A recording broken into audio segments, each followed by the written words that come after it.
Hi, I am Jason. And I am Catherine. And I'm Terence. And today we're reviewing X-Men Days of Future Past something other. Can't say it. What is it? Yo. Go, say it. What is it? Quick. Days of Future Past. Quick. Days of Future Past. X-Men Days of Future Past. That's the fucking name. Now, Kat, you didn't see the movie. I didn't see the movie, but I was waiting for this movie for so long, and I'm planning to go to see it tomorrow, but it's too late for this review, unfortunately, but I wanted to be in it at least a little bit, because of course I do like being on this, and I so rarely am here when Terence is here. The plot of this, basically, is that it takes place in the future, and all the mutants send Wolverine back into the past to try to save them from all being killed. Yeah, that literally is it. That's about it. Thank you for watching our review. Thank you. See you guys next time on 3 Kilobytes. You should leave. Okay. You should go leave and play a game in the living room. Okay, I'll play a certain game that we may or may not be making a video about. You can't say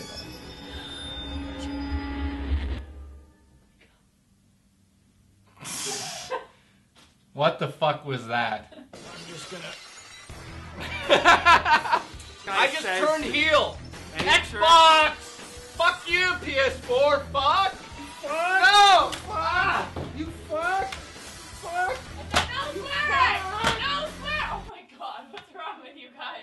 Well, there goes 7 minutes of a review. Kitty Pryde has the ability to send people back in time. Usually, maybe a couple of days, a week, maybe a month if you stretch it.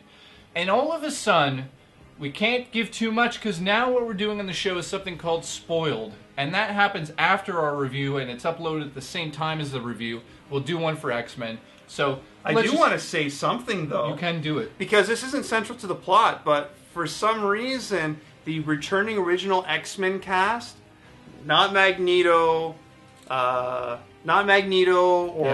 Charles Xavier or Storm, but for some reason, Kitty Pryde and Iceman didn't age. You got Hugh Jackman back as Wolverine. Probably his... I haven't seen the Wolverine, so I don't know. Wolverine was pretty good. He's really good in this. He carries the movie with McAvoy. McAvoy playing young Professor X. Of course, you got Michael Fassbender playing Magneto back, and Beast is back, and he's all over the place. And then your little buddy. And then there's Peter Dinklage. Most of you would know him from Game of Thrones.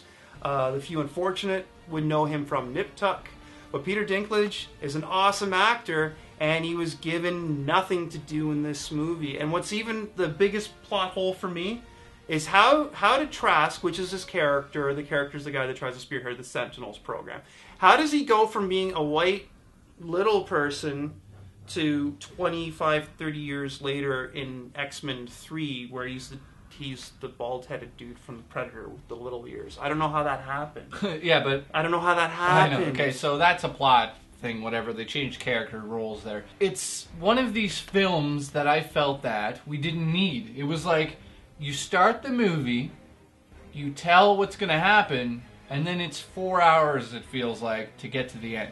Okay. And once it gets to the end, it's not that exciting because you knew it was going to happen. It's so fucking predictable.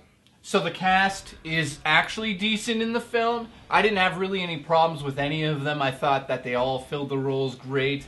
Hugh Jackman's ass looks great as usual because we get to see it as usual. He lifts, bro. He lifts. Do you lift? No. Where are a few of the key cast members from First Class? Like most of them? Well, I guess the whole First Class. And you kind of start to think, where's this movie going? I don't get it. Okay, I get that Professor X in the past is now depressed because of what happened with Magneto. I almost call him Wackneto. So spoilers ahead, if you haven't seen First Class, at the end of that, long story short, Magneto wants to kill everybody as usual, and Professor X is there, and somebody shoots a bullet, and Magneto blocks it, and it goes off of Magneto into Professor X, and he can't walk. He was in the chair at the end of First Class. Sorry, but the movie's been out forever. And then he walks in the second one. Because they have a magical drug that also cures Beast, so he doesn't all beast out. He can be human. Apparently he's Incredible Hulk now. He could just turn into Beast. He doesn't have to get angry, though. He just goes, I'm Beast. I'm Beast! Then you've got... I'm Beast! You're not Beast, calm down. Then you've got Professor X now, who takes this medication, which gets rid of his ability to read people's minds, but it makes him lets a them walk. prick. Yeah, it makes him a prick. And it has this like parallel to heroin because it was like trippy in the 60s and they're all doing drugs. And it makes you feel like he's doing drugs. And you actually do see a few joints lying around and whatnot. As for Bryan Singer as director of this, we've had him direct 2 previous X-Men films. Mm-hmm. This is one of those things where you notice that he had more fun directing the stuff in the 70s than the stuff that was now, in the present. And did you notice that? I definitely noticed that the 70 work was amazing. It looked great. All of the camera movement was much better. And it really felt like I still want to be hanging around in the 70s with X-Men opposed to that futuristic shit we saw. The thing with the X-Men is they were all about an allegory for the civil rights movement. So obviously they fill the most at home in the 60s, as in First Class, in the 70s, as in Days of Future Past. Bryan Singer has this ability to like make these amazing shots. Like I said, in the futuristic parts of this film, you're seeing these shots, and they're amazing, involving these X-Men that you've never seen, plus the old ones, and they're jumping around, and shit's dying, and you're like, oh my god. But something is still dull. I can't pick what it is, but then, like you said, Matthew Vaughn, First Class director. He's a First Class director. No, the thing is, though, his film had heart. Continue. His film had heart and soul. Oh my god. Just come on. Finish Nope, it. hang on. Finish it. You fuck. Not on me. Oh, I smell like a man. While this wasn't a terrible movie, this was not a great movie. Almost middle of the bar. A lot of things were done right. The cast largely was great. I really wish they wrote better material for Peter Dinklage. He's still a great actor, but underutilized is kind of like the theme for summer movies. I give this film a 7.5 out of 10. I feel that some of the weaknesses have to be the fact that the first, and I'll talk about this in Spoiled after, but the first 20 minutes is like the most, it literally is like the film has depression, because it goes amazing, amazing, amazing. Then all of a sudden there's this scene, which we'll talk about, which sets up, it just sets up the whole film, and you're just like, that was the worst thing I've ever seen. Then it picks up, goes back in the past, music is great, effects are amazing, the Sentinels look amazing. It was just like, at the end, I felt like I saw an amazing X-Men film kind of at parts. The characters really pulled off what they needed to do in certain parts, but some of them didn't. I wish they elaborated here or there. I wish that Mystique was cut down a little bit, like you said. But overall, 7.5. What do you give the film? Well, for me, a lot of what Jay said. At the end of the day, this would have been a much better film had it been directed by Matthew Vaughn.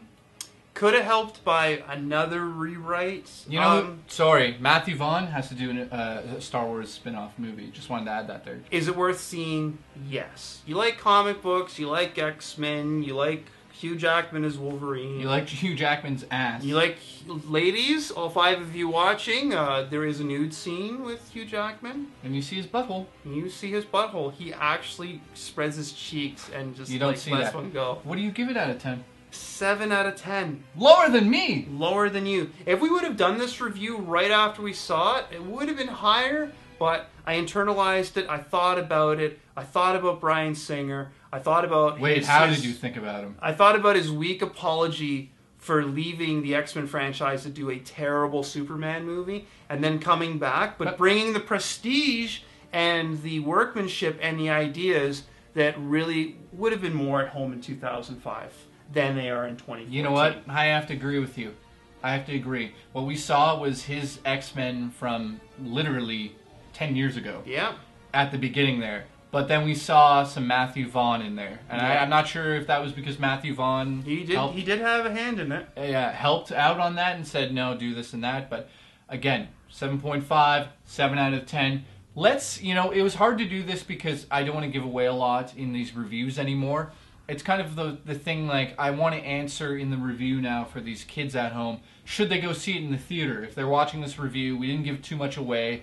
No, huge spoilers, because we're going to do that in a new show called Spoiled after our reviews of everything. Would you tell them to go see X-Men in the theater right now? Sure, go see it in the theater. Avoid 3D, because yet again, it is a useless post-conversion that we were muscled into there was seeing. nothing. It was like, why? I think the intro was amazing, like the credits. It was good. That was it. Don't stream this from one of those sites. Go to a theater and experience the big screen, the hopefully good sound system, but save a couple bucks. Don't see it in 3D. See it. It's summertime, man. These movies are made for summer. You know what? And I have to say that even though I feel the film is a 7.5 filler for the next X-Men film called Apocalypse, which is going to be shot a lot like 2012 would be, or Independence Day, apparently, or The Day After Tomorrow. Apparently, it's like an epic, huge thing because she's the first... Well, I don't want to give away too much. But apparently, cities crumble in this movie. So, anyways, go see it in the theater. I agree with him and his beard.